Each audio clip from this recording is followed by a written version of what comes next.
Hello everyone. I hope all of you are doing great. Today, our story is about the walls of Jericho. Now, what's making these walls of Jericho fall? It looks as if a big bomb has hit them. But, my dear friends, in those days, they didn't have bombs. They didn't even have guns. Then, how could it happen? It is another miracle of our Almighty Jehovah. Now let's learn how it happened. Now here, Jehovah God tells Joshua, "Listen, you and your fighting men are to march around the city. March around it once each day for 6 days.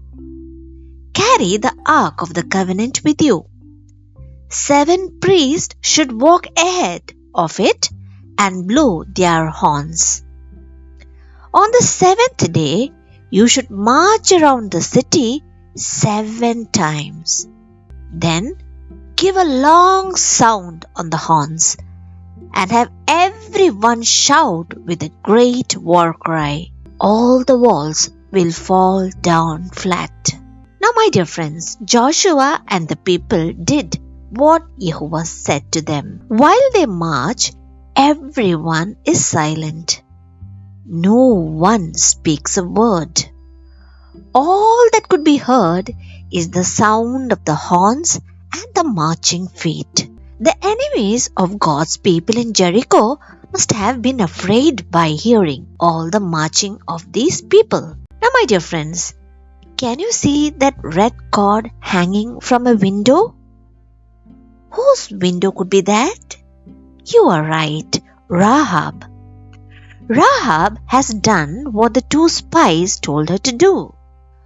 All her family are inside watching with her. Now finally, on the 7th day, after marching around the city 7 times, the horns sound. The fighting men shout and the walls fell. Here Joshua shouts to the people, "Kill everyone in the city and burn it. Burn everything. Save only the silver, gold, copper and iron, and give them to the treasury of Jehovah's tent." My dear friends, the 2 spies whom Joshua had told to bring Rahab out went to bring her and her family out. Now Rahab and her family are saved, just as the spies had promised her. How did you like today's story, my dear friends? And what can we learn? There are 7 points that we can learn from here. The first one, follow God, even if the journey seems impossible or unexpected. Second point is, when we listen, we can hear God speaking to us. Friends, God spoke to Joshua, and Joshua listened. Because Joshua took the time to listen to God and seek His direction, he heard clearly from the Lord what steps to take. The third point is, God is purposeful, not random. God did not instruct Joshua and his army to storm the city upon arrival. He had meticulous steps for them to take to achieve the desired outcome of victory. The fourth point, the outcome may not be instant, so keep waiting on the Lord. Exactly, the Israelites were not given permission by God to simply storm the city when they were ready. They had to wait 7 days.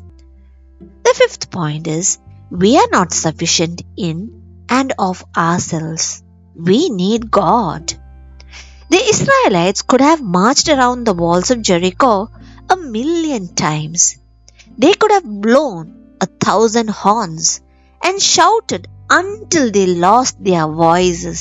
But without God's power, the walls of Jericho never would have fallen. Friends, we are not entirely self sufficient. We truly need God.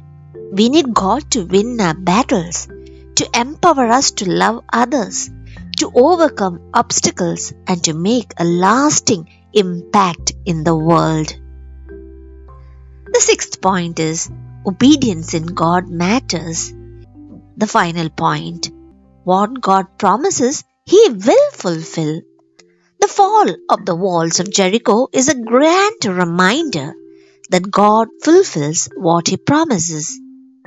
Friends, the book of Joshua reminds us, whatever your situation, the fallen walls of Jericho reminds us of God's power and faithfulness that we can believe in and put our hope in.